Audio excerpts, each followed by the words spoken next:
Hello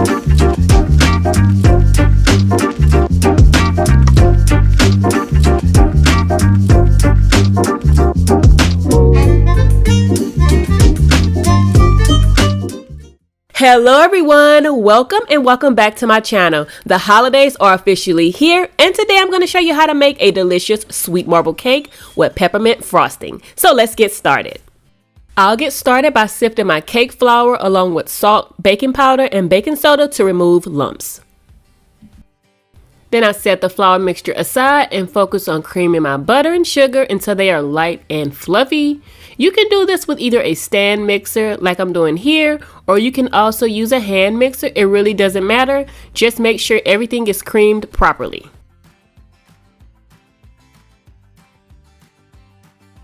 Now I'm going to beat my eggs together with a little bit of vanilla extract and vegetable oil. And then I'm going to slowly add this mixture in with the creamed sugar and butter.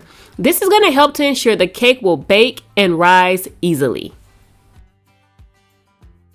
Now it's time to add the flour and the buttermilk mixture to the cake. So I will start by adding my flour mixture, and then I'll alternate with my buttermilk mixture, and I'm going to do this in thirds. So when you add dry and wet ingredients to your cake, you want to always remember to start and end with the dry ingredients.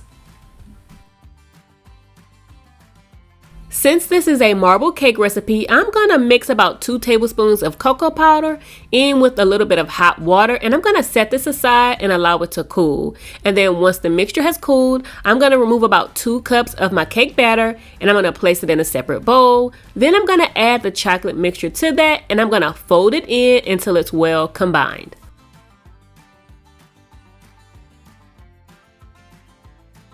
Now it's time to add the batter to my prepared cake pans. I'm going to be making a 2-layer cake, so I'll be dividing my batter in between 2 9-inch pans, but you could easily make this into a bundt cake too.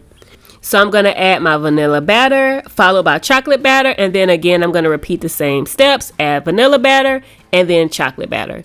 And then again I'm going to divide it into 2 9-inch cake pans, but you could also use 3 8-inch if you wanted to as well, if you wanted to make a 3-layer cake. Then using a toothpick or a spatula, I'm just going to swirl the 2 batters together, and then the cakes are going to go into a preheated oven at 350 degrees for about 30 to 35 minutes. Once the cakes are done, I remove them from the oven and allow them to cool while I make the peppermint buttercream. So to make peppermint buttercream, I'm just going to cream my butter until it's light and fluffy, and then I'm going to add my powdered sugar in thirds, scraping down my bowl in between. After I've added all the powdered sugar, I'm going to add about 2 teaspoons of peppermint extract, and then I'm just going to mix it to combine. Once my cakes are cooled, I'll start assembling the cake. And I like to chill my cakes completely in the refrigerator before I get started because the cakes are easier to handle. So I'll add a layer of icing to the bottom layer of the cake, and then I'll add the top layer and fully ice the cake. You can also do a crumb coat if you wanted to here, or you can just fully ice the cake in one go here. Once I'm done icing the cake, I'll go ahead and start adding some crushed peppermint candies to the cake. But you could also use peppermint sticks or even those little round peppermint candies here too. I think they both work really well here. All I'm going to do is just lightly press the peppermints into the bottom half of the cake, making sure I cover the bottom completely, and then once I'm done, I'll place the cake in the refrigerator while I make the ganache. This chocolate ganache doesn't have many ingredients. I'm only using chopped dark chocolate, a little bit of corn syrup, and some butter. And I'm using a double boiler here to melt these ingredients, but you could also place this in the microwave. So once I have my ingredients melted, I pull my cake out of the refrigerator, and then I just pour the ganache all over the top of my chilled cake.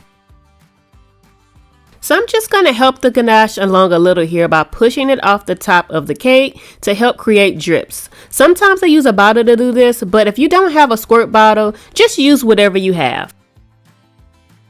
Then lastly, I top the cake with pieces of peppermint bark and crushed peppermints to finish it off. I do recommend chilling this cake for a couple of hours before slicing and serving because it will help the ganache to set fully. Now I'm just going to share with you a few tips for making this recipe.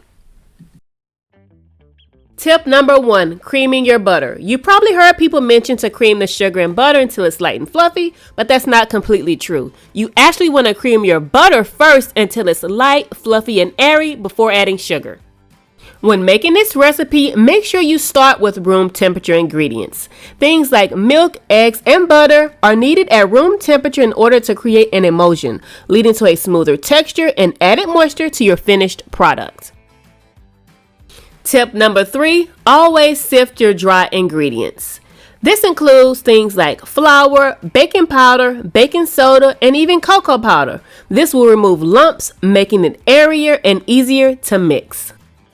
In addition, it's also good practice to spoon your flour into measuring cups and then leveling it. This is especially important if you do not plan to weigh your flour with a food grade scale. Now, if you want a super moist cake with added flavor, add a simple syrup to each layer of the cake before icing. It will not only add additional moisture, but it will also increase the shelf life of your delicious cake, which means more time to enjoy it.